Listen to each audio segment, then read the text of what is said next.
큐티라이프 김목사입니다. 창세기 32장 1절부터입니다. 이 문단에서는 하나님 군대의 마중을 받는 야곱, 그러나 에서의 군대로 인한 그의 두려움, 야곱의 주 에서, 그리고 야곱의 주 하나님을 구별하는 묵상을 해보시기 바랍니다. 먼저 1절, 2절입니다. 가나안으로 돌아오는 길에 야곱은 하나님 사자를 만납니다. 가나안 떠날 때 만나셨던 것처럼 돌아오는 길에 하나님 사자를 보내신 것이죠. 야곱은 그곳 이름을 마하나임이라고 합니다. 두 개의 부대 혹은 군대라는 뜻입니다. 여기서 천사 두 부대를 만난 것으로 생각되는데요. 앞서 28장에서 가나안을 떠나면서 베델에서 사다리를 오르는 천사 무리 그리고 내려오는 천사 무리를 본 것과 대응됩니다. 하나님의 사자와의 만남은 야곱에게 베델의 만남을 기억하게 하고 또한 베델에서 하신 하나님 약속을 기억하게 했습니다. 이제 가나안 땅에서도 계속해서 하나님께서 함께 하시고 지켜주시고 복을 주시겠다는 약속을 야곱에게 다시 주시고 있는 것입니다. 3절로 6절입니다. 가나안으로 들어온 야곱은 제일 먼저 세일 땅에 살고 있는 에서에게 사자를 보냅니다. 밧단아람에서 하나님 도우심으로 큰 재물을 얻어서 무사히 나올 수 있었지만 가나안 땅에는 자신이 속이고 도망간 형 에서가 자신을 죽이려고 노리고 있음이 분명했기 때문입니다. 야곱이 밧단아람으로 도망가서 고생한 이유가 가나안 땅으로 들어오는 순간 다시 문제로 대두되고 있습니다. 일단 야곱은 피하기보다는 에서와의 관계를 회복해 보려고 했습니다. 하나님께서 가나안 땅에서 살라고 하셨기 때문에 야곱은 어떻게든 에서와의 문제를 해결해야 했습니다. 사자를 통해 야곱은 매우 공손하게 말을 전합니다. 야곱은 에서를 나의 주인이라고 부르고 자신은 당신의 종이라 부릅니다. 자신을 최대한 낮추고 또한 자신이 받은 축복을 전부 되돌리는 일이죠. 이삭의 축복에 따르면 야곱이 가문의 주인이 되고 에서는 야곱의 종이 되게 되어 있습니다. 하지만 야곱은 자신을 에서의 종이라고 부름으로써 이삭에게서 받은 축복에 대한 권리를 포기합니다. 나아가 야곱은 자신의 재산 목록을 열거하므로 자기가 부유하게 되었기 때문에 이삭의 재산을 탐낼 필요가 없다 하는 사실을 암묵적으로 말합니다.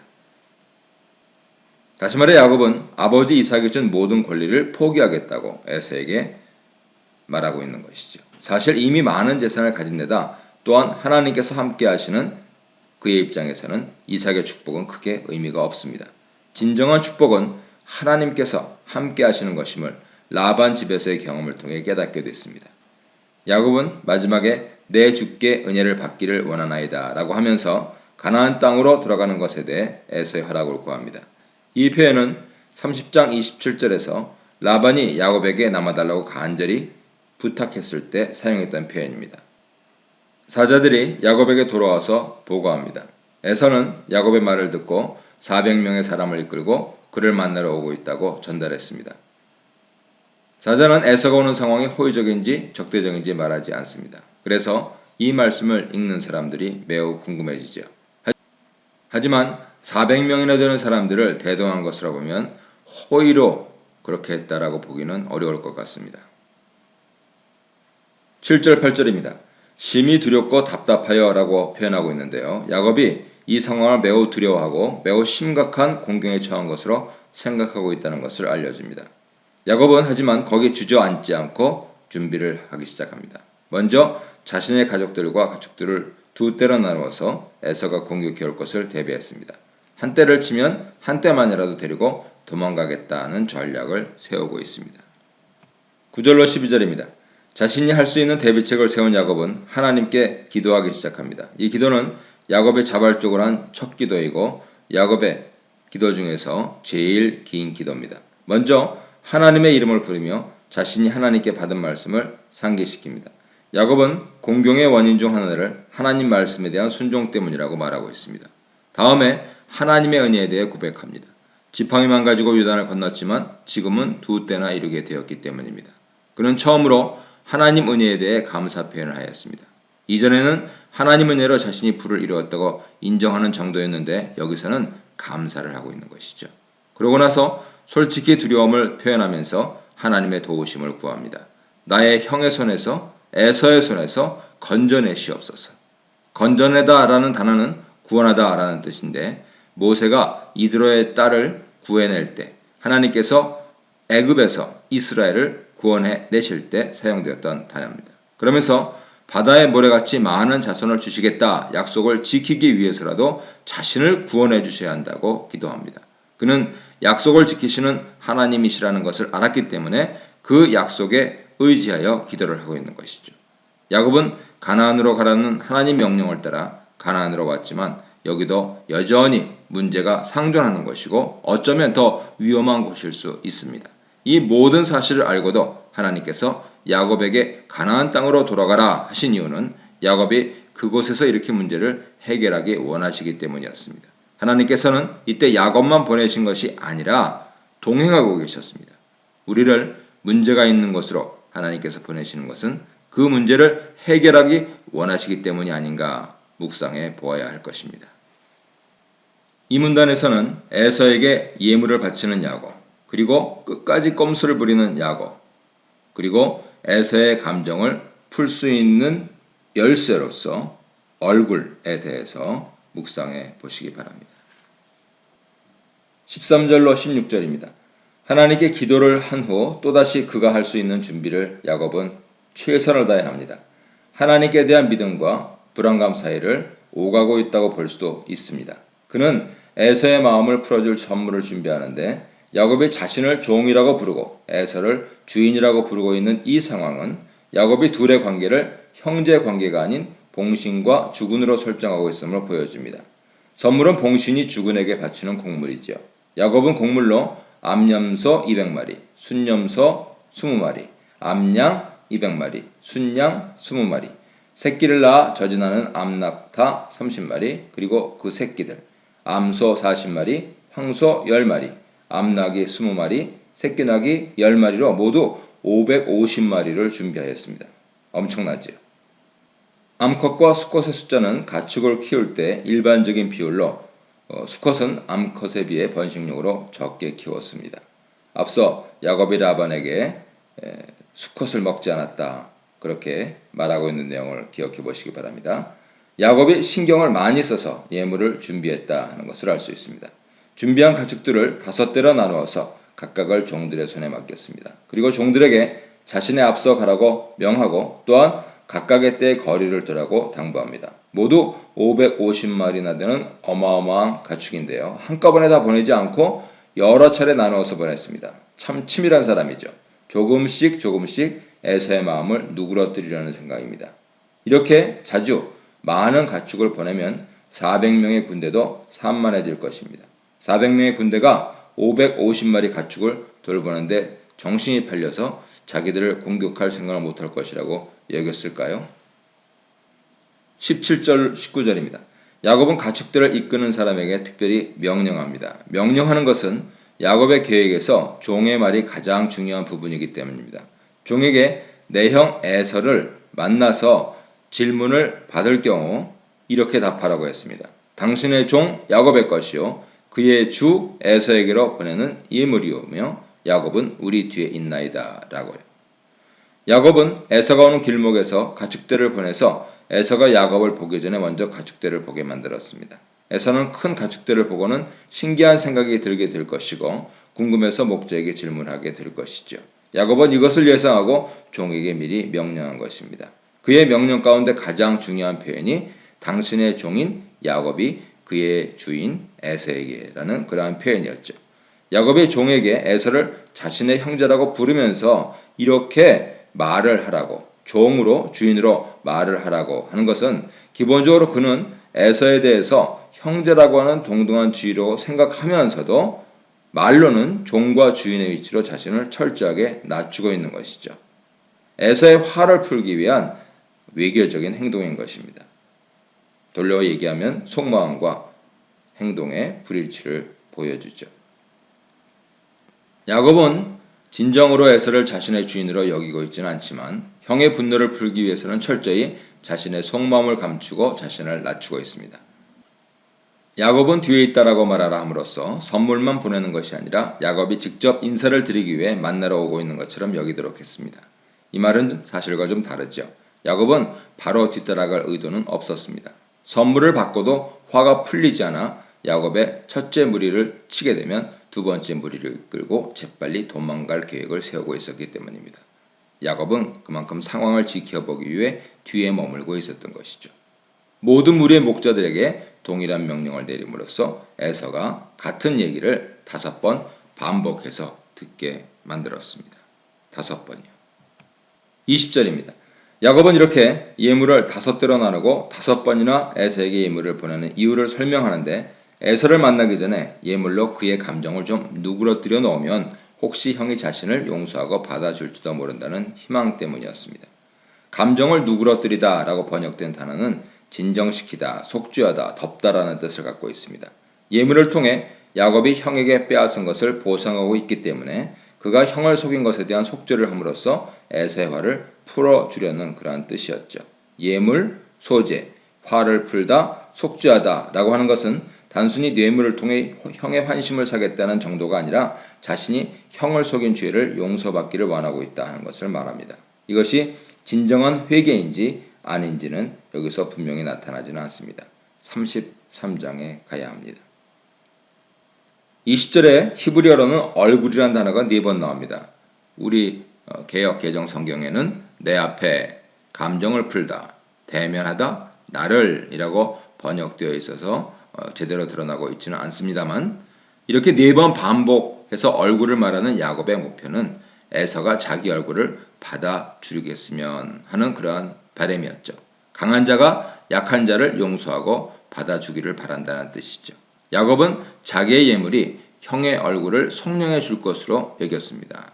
한국말로는 감정을 풀기를 원했습니다. 하지만 결국 하나님의 얼굴을 32장 30절 가서야 만나고 나서 자신의 전략이 아니라 자신의 기도에 응답하시는 하나님만이 형과 화해하고 또 안전하게 베델까지 이르게 하실 수 있음을 깨닫게 되었습니다. 우리의 문제와 만나기 전에 하나님을 먼저 만나고 하나님께서 보여주시는 나 자신의 모습, 그것과 만날 때 문제가 풀리기 시작하는 것이죠. 야곱은 하나님께 기도한 후에도 여전히 불안한 마음이 있었고 자신이 쓸 수 있는 방법을 다 동원하고 있습니다. 한편으로는 하나님을 의지하면서도 다른 한편으로는 예전에 아버지를 속이기 위해 철저히 준비하는 용의주도한 모습도 보입니다. 사람은 타고난 성품이 잘 변하지 않습니다. 하지만 하나님께서는 이런 야곱에게 자신의 언약을 주시고 또한 그 언약들을 이루어 가시는 분이십니다.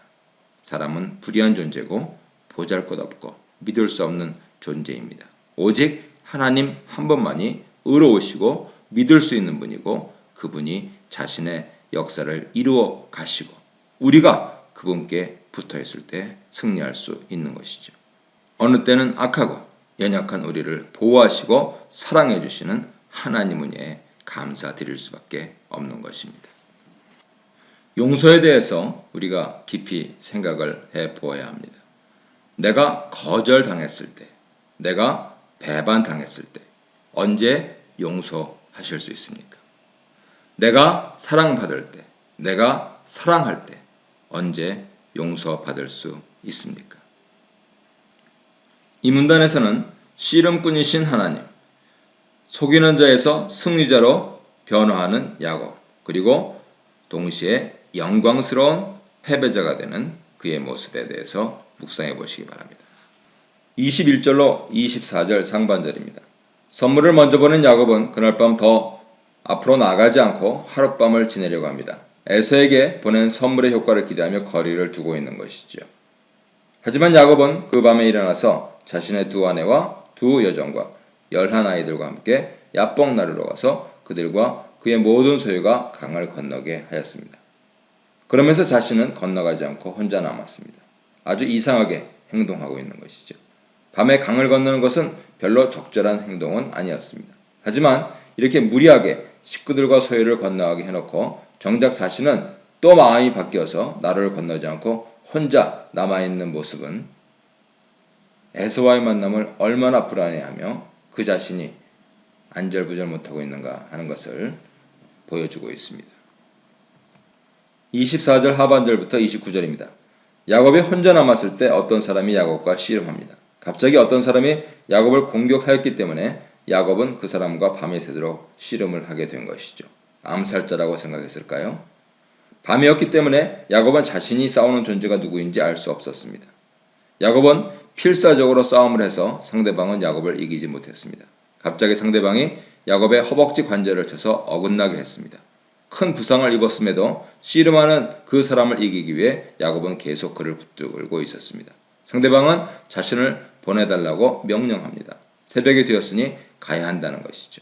이 사람의 정체가 갑자기 드러납니다. 야곱은 자신에게 축복을 하지 않으면 보내지 않겠다고 합니다. 갑자기 상대방에게 축복을 요구하죠. 야곱은 싸움하면서 상대방이 사람이 아닌 하나님의 사자라는 것을 그의 행동과 말을 통해 알게 된 것으로 보입니다. 그렇기 때문에 자신을 축복하지 않으면 보내지 않겠다고 붙잡고 늘어지고 있는 것이죠. 지금 에서와의 만남을 앞두고 너무 힘든 상황에서 지푸라기라도 잡고 싶은 심정이었기에 자신이 만난 신적인 존재, 즉 하나님 사자를 그냥 보낼 수 없었던 것입니다. 그는 죽기 살기로 매달려 축복해달라고 애원합니다. 상대방은 이름이 무엇이냐고 묻죠. 야곱의 이름을 묻는 것은 그의 존재의 본질에 대한 질문입니다. 야곱은 자신의 이름이 야곱, 즉 속이는 자라고 대답함으로써 그가 항상 속고 속이며 뺏고 빼앗기는 인생을 살았다고 말합니다. 이런 야곱의 말에 다시는 이름을 야곱이라 부르지 말고 이스라엘이라 부르라고 하나님 사자는 말합니다. 이스라엘은 하나님과 겨루다는 뜻을 갖고 있는데요. 천사는 이스라엘이라는 이름을 주는 이유를 하나님과 및 사람들과 겨루어 이겼기 때문이라고 설명합니다. 현재 야곱의 겨름을 의미하는 것이죠. 동시에 그동안 야곱이 상대했던 에서나 라반 등의 사람을 의미합니다. 야곱이 하나님을 이길 힘을 가졌음을 의미하는 것이 아니라 야곱 인생에 있어서 진정으로 씨름해야 할 대상이 사람들이 아니라 하나님이심을 깨닫게 하는 것이죠. 그는 지금까지 눈에 보이는 에서나 라반과 씨름하며 사는 인생을 살았지만 그가 궁극적으로 대면하고 씨름해야 할 대상은 하나님이신 것이죠. 이렇게 하나님께서 야곱을 찾아와 씨름해 주심으로써 이런 사실을 알려주셨고 또한 이전에 천사를 통해서 아브라함을 아브라함이라고 바꿔주시면서 하나님 언약을 성취하셨듯이 이제는 야곱을 이스라엘로 바꿔주심으로써 그에게 하신 축복과 보호의 약속을 지켜주실 것을 확증하시고 있는 것입니다.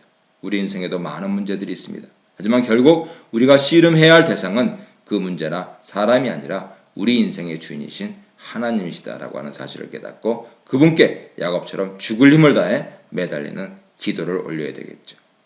갈등들이 하나님을 붙잡을 때 해결되는 것입니다. 야곱은 천사에게 이름을 묻습니다. 고대 세계에서는 신의 이름을 알면 사람들이 그 이름을 주술적인 힘으로 사용할 수 있다고 생각했습니다. 하나님 사자는 자신의 이름이 이런 식으로 오용되는 것을 막기 위해 알려주지 않습니다. 십계명 중에 하나님의 이름을 헛되이 부르지 말라는 것은 이런 오용을 막기 위한 계명입니다. 하나님은 결코 사람에게 좌지우지 되는 분이 아니시고 단지 주술적인 힘이 아닌 인격적인 분이시기 때문이죠. 결국 야곱은 천사에게 축복을 받았습니다.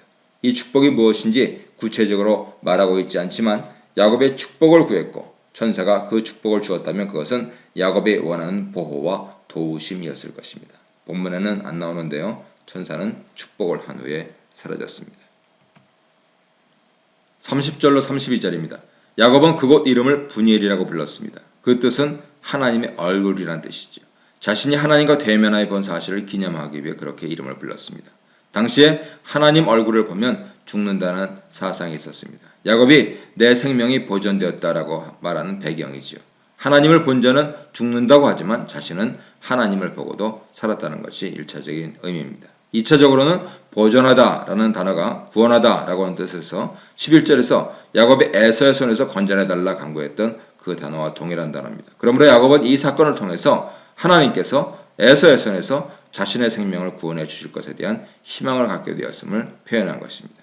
천사와 씨름을 한 후에 야곱은 다리를 절게 되었는데 하나님을 만난 흔적을 몸에 지니고 살게 된 것이죠.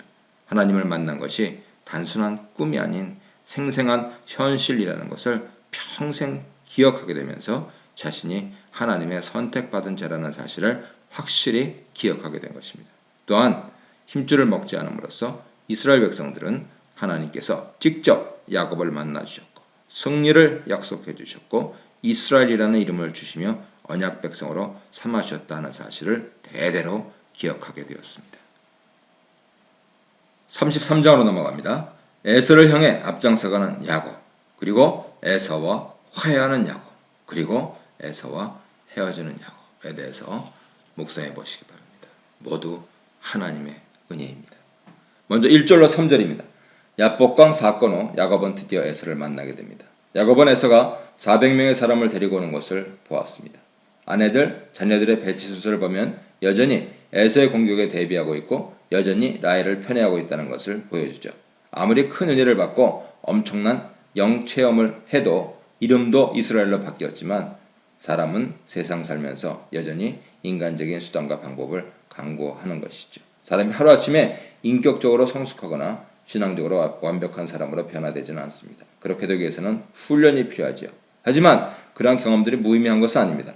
하나님 살아계시다는 것을 알게 되기 때문에 더 이상 하나님을 떠나지는 않죠.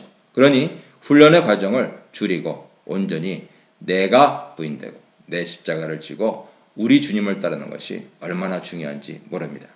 야곱은 자신이 맨 앞으로 가서 7번 땅에 엎드리는 절을 하면서 형 에서에게 천천히 다가갑니다.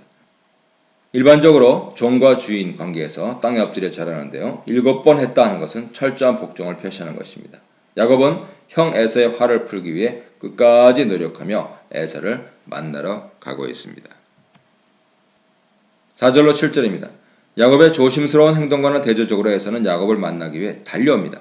만나는 시간을 최대한 지연시키려 한 야곱과 대조적으로 야곱을 보자마자 시간을 단축하기 위해 달려오는 에서의 모습입니다. 늘 그랬죠, 그는. 그리고 달려와서 야곱을 끌어안고 목을 어긋맞추고 입을 맞추었습니다. 야곱의 우려와는 달리 에서는 야곱을 매우 반갑게 맞이한 것이죠. 그리고 그들은 같이 울었습니다. 이전까지 해서 동사는 에서가 주어였지만 울었다의 주어는 그들이라고 표현해서 에서와 야곱 두 사람이 같이 울었다는 것을 표현합니다. 20년 만에 만난 에서는 지난 시간의 갈등과 원한을 잊고 야곱을 매우 반갑게 맞이해 준 것이죠. 사실 형제 한 사람이지 않습니까? 에서가 왜 이렇게 했는지에 대한 언급은 없습니다. 분명한 것은 에서가 야곱을 반갑게 맞이할 수 있도록 그의 마음을 돌려놓으신 분은 바로 하나님이시라는 것이죠. 하나님께서는 야곱에게 가나안으로 가라고 말씀하시면서 이미 에서의 마음을 돌려놓으심으로써 에서가 야곱을 해치지 못하도록 해서 야곱이 안전하게 가나안에 들어가 살 수 있도록 준비해 놓으신 것이죠. 여호와 이레의 하나님이신 것입니다. 야곱은 그런 하나님을 알지 못하고 또한 믿지 못하였기 때문에 지금까지 마음고생, 몸고생을 다 한 것입니다. 에서가 눈을 들어 여자들과 아이들을 보았고 누구인지 묻습니다. 야곱은 그들이 하나님께서 은혜로 주신 자식들이라고 설명한 후에 서 있는 순서대로 에서에게 인사를 시킵니다. 여기서 축복이라는 단어 대신에 은혜라는 말을 사용하는데요. 하나님이 자신에게 은혜를 베푸신 것처럼 에서도 자신에게 은혜를 베풀어 달라는 의도가 깔려 있죠. 야곱이 아내들과 자식들이 모두 에서에게 절하게 함으로써 자신뿐만 아니고 그의 아내와 자식들 모두 에서에게 복종할 것이라는 것을 표현합니다. 특히 요셉과 라헬은 자신이 직접 에서 앞으로 데리고 와서 인사시킵니다. 본문에서 다른 자식들의 이름이 안 나옵니다. 오직 요셉의 이름만 언급되고 있는 것은 이렇게 사소한 부분 그리고 공적인 부분에서조차 요셉과 라헬에 대해서 지극히 편애하고 있다는 것을 암시하고 있습니다. 8절로 11절입니다. 가족들 인사가 끝난 후에 에서는 질문합니다. 길에서 만난 모든 가축대들은 무엇이냐는 것이죠. 그것을 자신에게 보낸 이유가 무엇이냐고 묻는 것입니다. 에서는 오면서 엄청난 양의 예물을 보고 이것을 보는 야곱의 의도가 궁금해진 것이죠. 야곱은 나의 주의 은혜를 입기 위해서라고 답합니다. 여기서도 은혜라는 말을 사용해서 단순한 선물이 아닌 에서의 호의를 얻기 위해서 혹은 에서의 화를 풀기 위한 예물이라고 설명합니다. 이 에서는 자신도 충분한 소유가 있으니 필요 없다고 거절합니다. 단순히 예상하는 거절이 아니고요. 야곱이 강권해서 간신히 에서에게 선물을 받게 하는 것을 보면 에서 또한 매우 풍족한 삶을 살고 있어서 야곱의 예물에 대한 욕심이 없었던 것 같습니다. 이런 모습은 예전에 팥죽 한 그릇을 가지고 서로 빼앗으려던 형제의 모습과 대조적이죠. 하나님께서는 에서에게도 물질의 복을 주셔서 풍족하게 하셨고 야곱에게 원한을 갖지 않도록 만들어 주신 것으로 보입니다. 야곱은 에서의 얼굴과 하나님의 얼굴, 에서의 은혜와 하나님의 은혜를 비교하면서 자신을 은혜로 받아준다면 예물을 받아달라고 강권했고 에서는 할 수 없이 이를 받아들입니다. 야곱은 예물을 통해 에서의 용서에 도장을 받은 것이죠. 12절로 15절입니다. 인사가 끝난 후에 에서는 자신과 동행하자고 제안합니다. 세일에 있는 자신 지역에서 야곱도 같이 머물게 함으로써 그에게 호의를 베풀려고 했습니다. 야곱은 에서의 제안에 이유를 들어서 에서가 먼저 가게 하는 우회적인 방법으로 거절합니다. 자신과 자신의 자식들은 연약하고 양이나 소떼, 새끼들도 있기 때문에 빨리 가면 모두 죽을 수 있으니 천천히 자신의 페이스대로 세일로 가겠다고 제안합니다. 이 변명은 일견 합리적입니다. 에서는 장정 400명과 함께 왔기 때문에 걸음이 빠를 수밖에 없지만 이 속도를 야곱의 무리가 맞추다가는 큰 탈이 나기 때문이죠. 에서는 이를 합당하게 받아들이고 대신 길을 안내할 몇 사람을 남겨놓겠다고 제안합니다. 야곱은 이것도 거절하며 자신이 에서의 은혜를 입기 원한다고 말합니다. 야곱 자신이 알아서 할 것이니 에서가 너그럽게 양해해달라고 말하는 것으로 간접적으로 다시 거절을 표시합니다. 야곱이 에서와의 동행을 거절한 이유에 대해 본문은 말하고 있지 않지만 첫째, 에서에 대한 두려움이 여전히 남아있고 둘째, 가나안 땅을 벗어나고 싶지 않아서 그렇지 않았을까 추측됩니다. 하나님께서 가나안에 있는 아버지 집으로 돌아가라고 명령하셨기 때문에 야곱은 기회가 되는 대로 이삭에게 갈 생각을 하였던 것이죠. 이런 야곱의 모습을 보면 에서와 진정한 화해를 이루었는가 하는 점에 대해 의문점이 생깁니다. 16절로 17절입니다. 야곱의 거절에 에서는 세일로 돌아가고 야곱은 요단 동편 야복강과 합류하는 지역인 숫곳에 정착하였습니다. 우리간을 지었다 했는데요. 그래서 그곳에 정착했다는 것을 의미하면서 히브리어로는 우리간이 슈코트입니다. 그래서 그곳 지명을 숫곳이라고 불렀습니다.